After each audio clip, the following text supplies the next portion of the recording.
कि जो दिल के अमराज हैं वो किस वजह से आते हैं।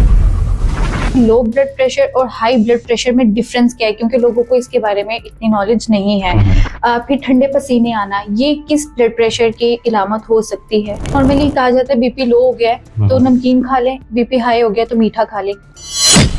सुरख जो होती है, मिर्च होती है, सुरख मिर्च, उसके आप बीज लें, ठीक है। उसको आप छोटा जो चाय का चम्मच होता है उसके ऊपर रखें, ठीक है। आप 5-6 दाने ले लें, उसके इनफ होंगे। नेचुरोपैथी में कोलेस्ट्रॉल को बगैर मेडिसिन के हम किस तरह से कवर कर सकते हैं कि जिनको दिल का मसला है सिर्फ उन्हीं को ही कोलेस्ट्रॉल का इशू आ सकता है, ये सही है? नहीं, ऐसा नहीं है। पहली बात तो यह है कि ना हम इन मसलों तक पहुंचते कैसे हैं, जब हम एक्टिविटी इतनी नहीं करेंगे, हमारा हार्ट पंप ही नहीं करेगा ब्लड को उतना, तो एक वक्त आएगा ना एक्टिविटी उसकी कम होती जाएगी। अस्सलाम वालेकुम नाज़रीन, मैं हूं तानिया मलिक, आपकी होस्ट। आज एक बार फिर हमारे साथ डॉक्टर जमील महरवी साहब के बेटे मौजूद हैं, जो कि खुद भी एक नेचुरोपैथी है। और आज हम इनसे जानते हैं कि इनकी डिग्री क्या है, कहाँ से इन्होंने डिग्री की है, और कुछ चंद सवालात इनसे पूछते हैं दिल के हवाले से। अस्सलाम वालेकुम, कैसे हैं आप? वालेकुम अस्सलाम, आप कैसी हैं? मैं ठीक ठाक, अल्हम्दुलिल्लाह, बिल्कुल ठीक। अच्छा, मुझे बताएं कि आपने डिग्री कहाँ से की और क्या डिग्री है आपकी? बेसिकली मैंने कर्शी यूनिवर्सिटी से बैचलर्स इन ईस्टर्न मेडिसिन किया है, ठीक है। ये भी एक डिग्री प्रोग्राम ही है 5 इयर्स का, इक्वल टू एमबीबीएस ही आप समझ लें, क्योंकि हमारी सारी जो किताबें वगैरह हैं वो सब सिमिलर ही होती हैं।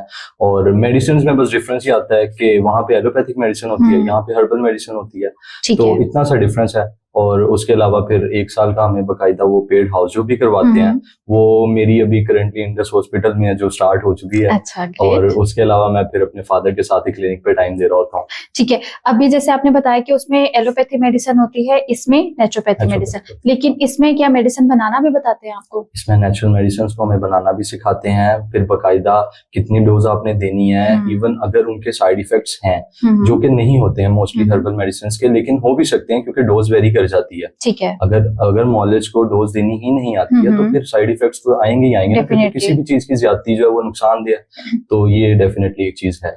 ठीक है। अच्छा, मुझे बताएं कि दिल के मसाइल जो हैं वो किस वजह से होते हैं? दिल के अमराज में सबसे ज्यादा बात की जाए कॉमन जो है आजकल, आपने पिछले दिनों वीडियो भी देखी होगी कि एक उस्ताद थे, वो पढ़ाते पढ़ाते जो वो एकदम से गिर गए और उनकी डेथ होगी। साइलेंट मायोकार्डियल इंफार्क्शन बहुत ज्यादा आजकल ये कहते हैं कि एकदम से हार्ट अटैक हुआ है, जवान बच्चे जो वो जा रहे हैं। तो जब से हमने तर्ज अमल बदला है ना अपना जिंदगी का, हम सो के टाइम रहे हैं, रातों को जाग रहे हैं, इवन किसी ने नमाज भी पढ़नी है तो वो भी कहता है मैं फजर पढ़ के सो। हालांकि जो तरीका था वो ये था कि ईशा पढ़ के आप फौरन सो जाएं, उसके बाद आप तहज्जुद टाइम उठें। अल्लाह ताला ने वो पहर सबसे इंपॉर्टेंट कहा हुआ है, इंसान से वही मांगा हुआ है, तो आप उस टाइम उठें, आप तहज्जुद पढ़ें, उसके बाद आप फजर पढ़ें, फिर उसके बाद आप मॉर्निंग वॉक पे निकलें। आपकी एक रूटीन सेट होगी ताकि बॉडी जो है वो आपकी आदी हो जाए एक्सरसाइजेस की, वॉक की। उसके बाद फिर जो है वो अपना सारी एक्टिविटी सारे दिन की जैसे करनी है, जिसने करनी है, जहाँ पे करे। उसके अलावा फिर ये है कि डाइट सबसे इम्पोर्टेंट चीज है।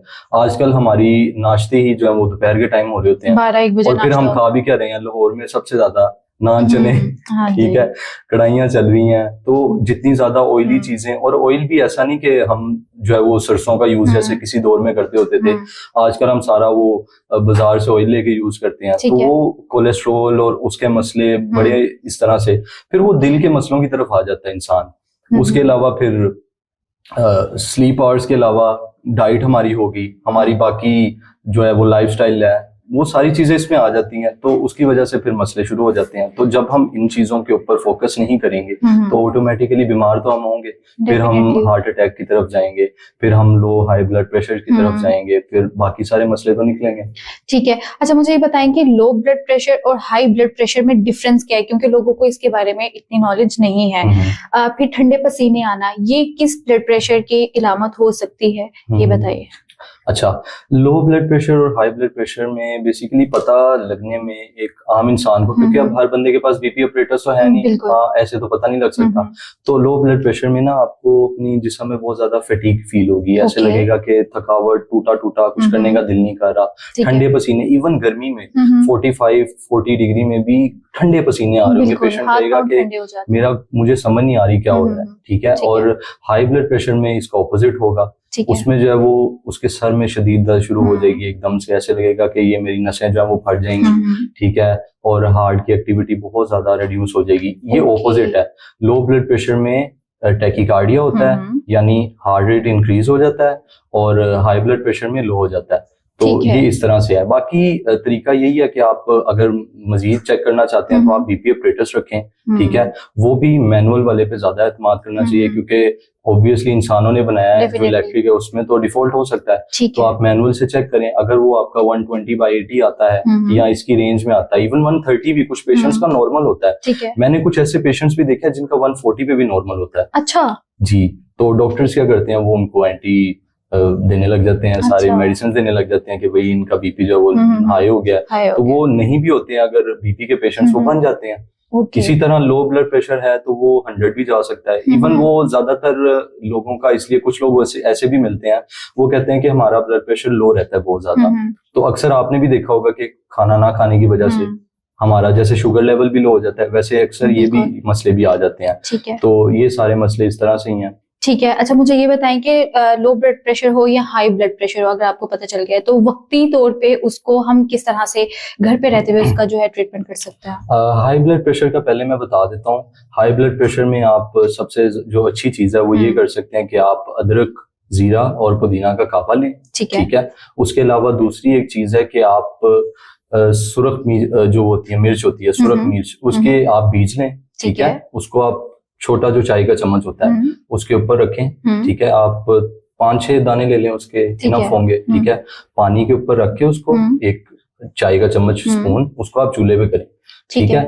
जब वो बिल्कुल गर्म हो जाए ना, काबिले बर्दाश्त हो लेकिन गर्म हो, उसको आपने पेशेंट को जस्ट लाइक सिरप पिलाना है, साथ आपने उसको कहना है कि कावे के सिप ले। जब वो सिप लेगा ना उसका, आप आधा कप देखेंगे अभी खत्म नहीं हुआ, तो वो कहेगा कि मेरा सर का दर्द भी नॉर्मल हो रहा है, मेरा बीपी भी ऐसे लग रहा है कि वापस आ रहा है। और दूसरी तरफ अगर हम बात करें लो ब्लड प्रेशर की, तो उसमें सबसे अच्छी चीज है, क्योंकि लो ब्लड प्रेशर अगर हम देखें ना हो किस वजह से रहा होता है, तो उसमें क्या होता है कि वेजोडाइलेशन हो रही होती है, जो वेसल्स होती हैं या आर्टरीज होती है ना, वो डायलेट कर जाती है, खुल जाती है। उसकी वजह से जो वो खून का बहाव सही नहीं होता और हरारत नहीं होती है बॉडी में, ठंडे पसीने आ रहे होते हैं। तो उसमें हमने क्या करना होता है, हम पेशेंट को कहते हैं कि आप कहवा ले, लौंग और दालचीनी का, वो बड़ा मशहूर है, आपको होता है, मामा भी बता रहे होते हैं। तो वो उसमें आपने क्या करना है, 2 से 3 लौंग देनी है, दो टुकड़े आप दालचीनी के ले लें, इनफ है।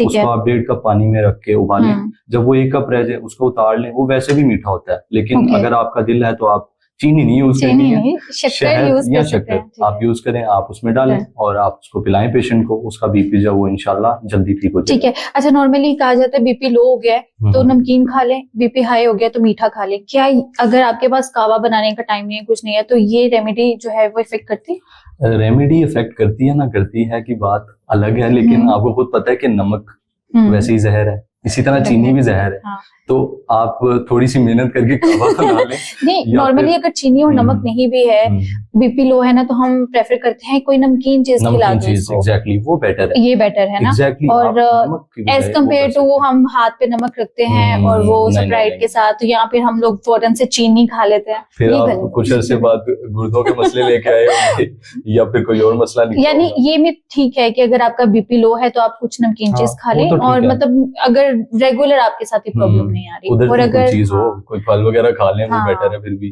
ठीक है। और अगर हाई हो गया तो कुछ मीठा खा लें। एग्जैक्ट। अच्छा, इसके साथ साथ मैं आपको ये भी बताता चलूं कि अक्सर लोग कहते हैं कि खून गाढ़ा हो रहा है या पतला हो रहा है, तो वो भी ऐसे ही है कि अगर ब्लड प्रेशर हाई हो रहा होगा तो खून गाढ़ा हो रहा होता है। उसमें फिर ऐसे भी हो सकता है कि एक वक्त आए कि पेशेंट जब उसको क्रोनिक चला जाएगा, ज्यादा अरसे तक हाई ब्लड प्रेशर रहने लग जाएगा, तो क्लॉट भी बन सकता है। फिर वो फर्दर आपको एंजाइना और मजीद इसमें मायोकार्डियल इंफार्क्शन, जिसको हम हार्ट अटैक कहते हैं, वो उस तरफ लेके जा सकता है, ठीक है। और दूसरी तरफ जिसमें ब्लड थिन हो जाता है यानी पतला हो जाता है, वो लो ब्लड प्रेशर में होता है।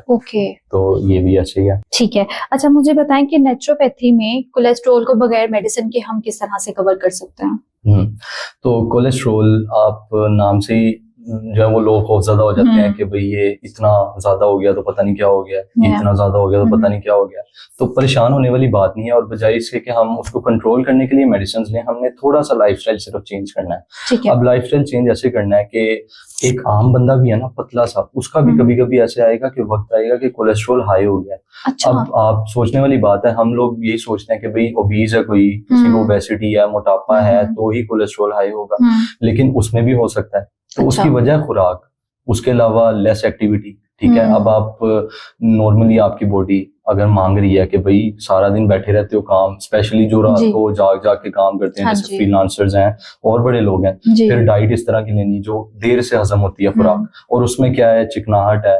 ठीक है, जैसे समझ लें आप कढ़ाइयाँ खा रहे हैं, आप शुआर में बर्गर पिज्जे खा रहे हैं। ठीक है, तो इस तरह की चीजें खाने से ना लेट हजम होगा खाना, उसकी वजह से क्या होगा, ब्लड में जो है वो चिकनाहट आएगी, वो मादे ऐसे आएंगे, वो फिर ना वॉल्स के इर्द गिर्द थिकनिंग होने लग जाती है। तो उसकी वजह से भी फिर एक वक्त आता है एथेरोस्क्लेरोसिस जैसी बीमारी है एक। ठीक है, उसमें क्या होता है, प्लेक फॉर्मेशन हो जाती है। ठीक है, तो उसकी वजह से भी फिर जो वो बीपी के इश्यूज, हाई ब्लड प्रेशर होने लग जाता है, क्योंकि अब अगर ये एक इतनी सी एक आर्टरी है ना, ठीक है, इसके अंदर ऐसे करके प्लेक बनने लग जाता है। ठीक है, वो उसकी समझ लें दीवारों के ऊपर जैसे पेंट करने लग गए हैं हम, लेयर पे लेयर इस तरह करके वहां पे चिकनाई जमने लग जाती है। अच्छा। ठीक है, तो वो एक वक्त आता है वहां से ब्लड गुजरने के लिए मसला होने लग जाता है। तो उसकी वजह से क्या होगा, वेसल्स भी डैमेज हो सकती हैं कल को, और बीपी के इश्यूज भी आ सकते हैं। तो ये सारे मसले इस तरह हैं। अब उसको कंट्रोल करने के लिए क्या करना है आपने, या उसको हल करने के लिए, तो उसका हल ये है कि आप सिस्टम को ठीक करें। ठीक है, थोड़ा सा लाइफस्टाइल चेंज करें, तो आपका वो मसला ठीक हो जाएगा। आप खुराक में चेंजेस लाएं, आप रेशे वाली खुराक, ठीक है, उसमें फल भी हैं। अच्छा, फल आपने तुर्श नहीं देने, जैसे स्ट्रॉबेरी है, जैसे एप्पल है, इस तरह की चीजें आपने अवॉइड करनी है, इनसे परहेज करना है। कढ़ाई वगैरह से भी परहेज करें, चिकनाहट वाली हमें पता है तली हुई चीजें, ये सारी इनसे अवॉइड करना है हमने। और सब्जियों में आप टिंडे, कद्दू, घिया तोरी, ठीक है, इसके बाद शलजम, काले चने, उसका शोरबा ले सकते हैं, यखनी भी ले सकते हैं इवन। ठीक है, लेकिन यखनी लेनी है, भुना हुआ गोश्त नहीं खाना। ठीक है, हम लोग ज्यादा उसको प्रेफर करते हैं।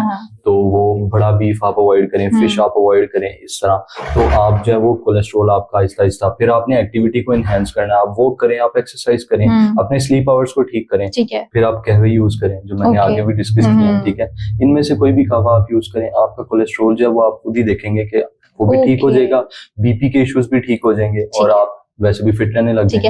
अच्छा, नॉर्मली समझा जाता है कि जिनको दिल का मसला है सिर्फ उन्हीं को ही कोलेस्ट्रॉल का इशू आ सकता है, ये सही है? नहीं, ऐसा नहीं है। कोलेस्ट्रॉल लीड करता है दिल के मसलों की तरफ, लेकिन मतलब आप कोरिलेट कर सकते हैं। दिल के मरीज जो हैं वो हम नहीं कह सकते कि दिल के मर्ज की वजह से कोलेस्ट्रॉल की वजह से दिल के मर्ज होते हैं। ओके, ग्रेट, ठीक है। अच्छा, मुझे बताएं कि हमारे जो दिल के वॉल हैं, जो शरीयानें हैं, वो या तो तंग हो जाती हैं या बंद हो जाती हैं, और फिर हमें जाना पड़ता है एंजियोग्राफी की तरफ और डिफरेंट जो है वो सर्जरीज की तरफ। तो नेचुरोपैथी में इसको बगैर सर्जरी और बगैर मेडिसिन के, या नेचुरोपैथी मेडिसिन से इसको कैसे रिकवर किया जा सकता है? ठीक है, तो बेसिकली जो आपने बताई है ना, उनके वॉल्व, उसके या हार्ट जो है वो छोटा होने लग जाता है। कभी कभी ऐसे भी कहते हैं डॉक्टर्स के हार्ट का साइज छोटा हो रहा है। ठीक है, वो जो वेंट्रिकल्स हैं या एट्रियम है वो कंस्ट्रिक्ट हो रहे हैं, उनकी वॉल की थिकनेस इवन हो रही है। तो उसके अंदर क्या हो रहा होता है कि बॉडी के अंदर ना सर्दी खुश्की बढ़ी होती है। अच्छा, ठीक है, अब तिब में हमने क्या करना होता है, सर्दी खुश्की किस तरह से? सर्दी खुश्की इस तरह से बढ़ी होती है कि उसकी खुराक जो है ना वो बेसिकली उसमें सोदावी खिल्त होती है। ठीक है, वो इस तरह की खुराक ले रहा होता है जो उसकी बॉडी के अंदर ड्राइनेस को इनहेंस कर रही होती है। अब नॉर्मली एक आम बंदे के अंदर ना टेम्परामेंट होना चाहिए हॉट एंड मॉइस्ट। ठीक है, यानी वो इस तरह का टेम्परामेंट हो तो वो बेटर रहता है। अब अगर कोल्डनेस और ड्राइनेस की तरफ जाएगा ना तो वो इस तरह के मसले आएंगे, आर्टरीज कंस्ट्रिक्ट करेंगी, ठीक है, हार्ट का साइज छोटा होगा, वॉल्स थिकन होंगी। ये basically according to the point of view of तिब मैं आपको बता। ठीक है, तो उसमें हमने क्या करना होता है, हम पेशेंट को कहते हैं कि परहेज करें, स्पेसिफिक चीजों को अवॉइड करना है कुछ अरसे के लिए। देखें, आप लाइफ टाइम एक मतलब स्टंट डलवा लें या सर्जरी करवा लें, उसके बाद भी मसला तो वहीं का वहीं है ना। अगर आप डाइट के ऊपर नहीं उसके फॉलो कर रहे हैं, उसके बाद आप जो उसके अंदर खून मोटा हो जाता है, इसमें गाढ़ा हो जाता है खून, अच्छा, उसकी वजह से क्लोटिंग भी हो जाती है, एक वक्त आता है। तो फिर क्या होता है कि अगर ब्रेन में जाके क्लोट बन जाएगा तो अल्टीमेटली कोमा में भी जा सकता है। लेकिन अगर ये जो शरीर हमारी जो तंग हो जाती है, इसकी रीजन क्या हो सकती है? आर्टेरियोस्क्लेरोसिस एक बीमारी है। हाँ जी। उसमें क्या होता है, इलास्टिसिटी, यानी रबर बैंड है ना, एक वक्त आएगा खींची जाओ टूट जाती है। डेफिनेटली। जब इलास्टिसिटी वेसल्स की, आर्टरीज की खत्म हो जाती है ना, तो एक वक्त आता है उनके अंदर ना इतनी ताकत नहीं रहती है, इस वजह से वो कमजोर हो जाती हैं।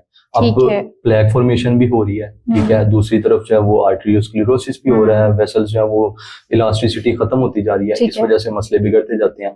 तो हमने सिर्फ उसकी जो है ना खुश्की सर्दी को गर्मी तरी में बदलना है। हम खुराक ऐसी देंगे, ठीक है, हम उसको दवाई देंगे proper according to the condition of patient, हम चेक करेंगे, ठीक है, उसके बाद हम उसको वर्क का कहेंगे, एक्सरसाइज करवाएंगे, उसकी लाइफस्टाइल मॉडिफिकेशंस करवाएंगे, उसके बाद एक वक्त आएगा पेशेंट ठीक हो जाएगा इंशाल्लाह। डॉक्टर साहब मुझे ये बताएं कि रोजमर्रा की जिंदगी में हम जो दिल के जो मरीज हैं या दिल के अमराज से बचने के लिए रोजमर्रा की जिंदगी में कौन सी ऐसी वर्जिश हमें अपने शामिल करनी चाहिए कि हम इस चीज से बच सकें? ठीक है, तो बेसिकली देखें, सबसे बेटर जो टाइम रहेगा ना वो रहेगा मॉर्निंग का, जिसमें आपको फ्रेश ऑक्सीजन भी मिलेगी, ठीक है, आप मेंटली तौर पे भी स्ट्रेस फ्री रहेंगे, रिलैक्स रहेंगे, और सुबह सुबह उठ के जब आप अपनी बॉडी को एक हैबिट पे डाल लेते हैं ना, तो आप देखेंगे आपका सारा दिन बहुत अच्छा गुजरेगा। ठीक है, तो आप सबसे पहले कुछ भी ना करें ना, अगर आप एक पार्क में जाएं, ठीक है, या इवन अपने घर की टेरेस पे बैठ जाएं, फ्रेश एयर में मेडिटेशन करें, ठीक है, आंखें बंद करें, लंबी लंबी सांसें लें, योगा करें, ठीक है। उसके बाद पेशेंट अगर कहता है ना कि मुझसे चला नहीं जाता बिल्कुल ही, तो हम उसको कहते हैं आहिस्ता आहिस्ता चले, ठीक है, स्लोली प्रोग्रेस करना बहुत जरूरी होती है। बिल्कुल ऐसे ही है। अब आप एक ऐसे पेशेंट को जो कहे कि मुझसे चला भी नहीं जा रहा, उसको भगा दें एकदम से, तो वो तो फिर मसला बिगड़ जाएगा ना। तो आपने Aahista Aahista step by step उसको लेके चलना है, ठीक है। हम ऐसी एक्सरसाइजेस बताएंगे जिसमें उसको ज्यादा वर्क भी ना करना पड़े, लेकिन हार्ट, पहली बात तो यह है कि ना हम इन मसलों तक पहुंचते कैसे हैं, जब हम एक्टिविटी इतनी नहीं करेंगे, हमारा हार्ट पंप ही नहीं करेगा ब्लड को उतना, तो एक वक्त आएगा ना एक्टिविटी उसकी कम होती जाएगी, फिर वो मसल्स जो वो वीक हो जाएंगे। तो जब एक चीज काम करना ही नहीं, हम उससे काम करवा ही नहीं ना रे, बेसिकली अब मैं बैठा हूँ, मैं सारा दिन ऐसे ही बैठा रहूँ, मैं इधर से उठूं, मैं जाके सो जाऊं, ठीक है, तो मेरे मसल्स जो है हार्ट के वो आदी हो जाएंगे कि यार मैं तो इतना वर्क ही नहीं कर रहा, ठीक है, तो फायदा बस, ठीक है, इसी पे रहो। तो एक वक्त आएगा मैं 20 साल की उम्र में भी बूढ़ा लगने लगूंगा, मैं कहूंगा मेरा यही रीजन है, छोटे एज में भी अब जो है दिल की एग्जैक्टली वो यही वजह है ना। हम एक्टिविटी को, जब से ये गेमिंग आ गई है, अब देखें पहले क्रिकेट, हॉकी, पता नहीं किस तरह की, सोकर और पता नहीं क्या क्या गेम्स होती थी, अब हम बैठे हैं मोबाइलों पे पबजी खेल रहे हैं, ठीक है, कंप्यूटर पे बैठे हैं तो गेम्स खेल रहे हैं, बस इलेक्ट्रिक गेम्स खेल रहे हैं, तो उसकी वजह से नुकसान होते हैं। इस तरह की चीजों को हमने अवॉइड करना है, हमने फिजिकल एक्टिविटीज को अपने अंदर लेके आना है, लाइफ में लेके आना है। जब हम उनको अपनी लाइफ में रखेंगे, हमने एक चीज से काम लेना है, मजदूर रखते हैं ना, तो मजदूर को अगर दिहाड़ी दे रहे हैं तो उसे काम भी तो करवाना है ना। अब एक चीज हमारे अंदर है, ठीक है, तो हमने उससे काम भी लेना है, उसको आदत डालनी, हमने हार्ड वर्क करना है, ताकि जब हम हार्ड वर्क करें तो फिर वो भी हार्ड वर्क करें, फिर वो ठीक रहेगा इंशाल्लाह। ठीक है, बहुत शुक्रिया आपके वक्त का, थैंक यू सो मच।